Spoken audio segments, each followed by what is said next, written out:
you've done B2C, right? Yeah. And you've done B2B as an affiliate, as an IB. Yeah. Right? Obviously, there are pros and cons to each one. Yeah. Is there one that you personally prefer?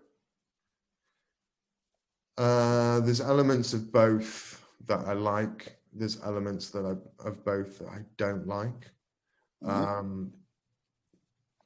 I think for that's a good question.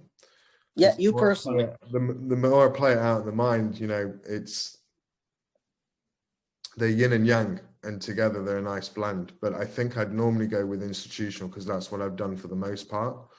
Okay. Not to say that good old customer facing is good, especially when you're dealing with high net worth individuals and that sort of caliber. It's a lot more exciting than Jack and Vera, who are putting in 50 grand and want to report every 30 seconds, right? But don't know how to use a computer. So I think the institutional is great. It's very rewarding, but it's also fraught with its own adventures and spin-offs that happen during the life cycle of the sale. Your person that you were speaking to leaves and goes to another company mid-deal. Right. Or the president of the company has just found out, or has just been caught sniffing coke or something like that in a toilet, and their share price is dropping dramatically. All of a sudden, you're not the most important person that they want to speak to, right? So there's all these things that sort of come into play, which can be in the business world or outside of the business world, but affected, that can make it really, really difficult. If you're introducing to a company which has just got shit reviews or media when a customer Googles them, then how are you meant to have any sort of credibility yourself if you're only working with, shit companies, right? Yeah, that makes sense. Yeah, so I think that the automating the process of onboarding new partners, whatever they might be, or new customers, I think is critical now, because it means from a sales point of view, you should always be having the next two most perfect prospects in front of you to sell. Okay. And the rest of them, with all the KPIs and metrics that you can take, you can also bring them into the boiling point as well. And that can be over time without having to think about it. You can go and live your life, right? You can go and learn how to trade Forex, for example, right? And that was really important to me, because anybody who knows me knows that, martial arts is a big thing for me, and I like to go to weird places for a long period of time and be uncontactable, right? But what would always happen is I would come back and have to basically rebuild my business. So now I don't have to do that because of automation. And that's a game changer for any agent. It's, if you haven't got it to some degree, you're wasting so much time and you are leaving so much money on the table, because But getting automation right, though, is difficult, because if you automated a bad system, then it's just a downward spiral. Yeah, and just any algorithm is that, right? We've seen it from a trading perspective, right? Yes.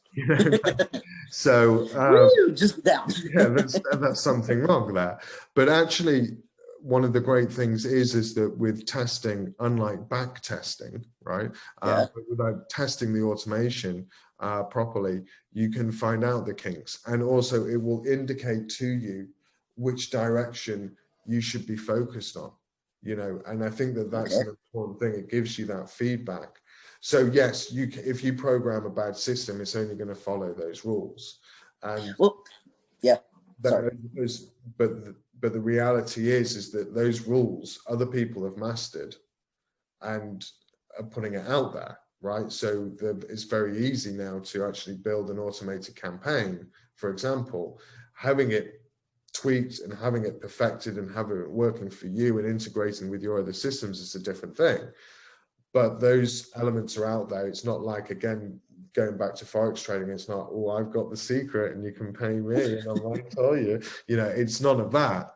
It's something outside of the opaque financial industry that we can bring into the industry to But there's something else also, I think. The fact that, it's very consistent, that because automation is nothing if not consistent. You can really test, whereas, because you and I have been in sales for a very long time, it's part of our DNA. And as much as we may listen to our sales calls, to improve, we're humans. We change a little bit each time, even if we're doing the same sales steps. Whereas here, we can literally tweak, because each time it's exactly the same. There is no minor little change unless you actually tweak it to be that way. Yeah, absolutely. And that is also really prevents things like burnout, being burnt out yourself. If for example, that you're going to open up your dashboard and that there's going to be, I don't know, 60, 100 leads, whatever, prospects burning hot. You look over on the other side of the dashboard and you see what sort of money is going to be coming in and being paid out to you and when it's going to be paying out. You're in so much more control. You know exactly what people have got into. You have all that information out there for you, and you can do that while you're sipping a coffee in a plaza in Italia, or you could be, in a jungle with a coat hanger and trying to check it on your mobile phone, right? But the information is there. And that's just, to say, that's basic, but that's going to come through that automation. And again, as long as the rules are programmed to work the way that you want them to, that's not going to fail. That's just always going to be there. That brings another level of comfort, referring to what we were speaking about right in the beginning. Pat hates going out prospecting.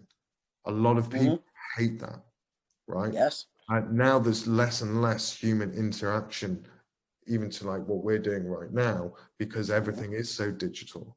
So for people who actually hate that sales process, or that part of the sales process, this is brilliant, because it eradicates that to the best part. It means that the person that's sat in front of you now or talking to on video is really wanting your product already.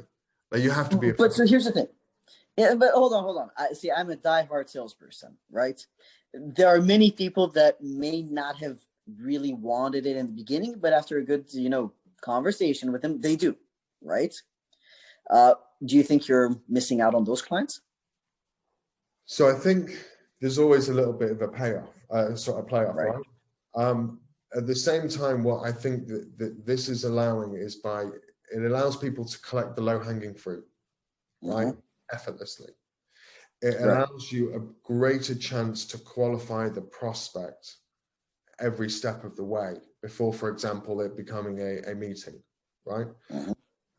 That doesn't mean to say that they don't have, you're still going to have to sell, you're still going to have to do the presentation, but during that process, there are going to be people that are already going to sign up to whatever you're selling without you having to do anything. Why? Because people are used to purchasing online now anyway, right? That's not, having no human interaction is fine, right? Yeah. As long as you put the information out there.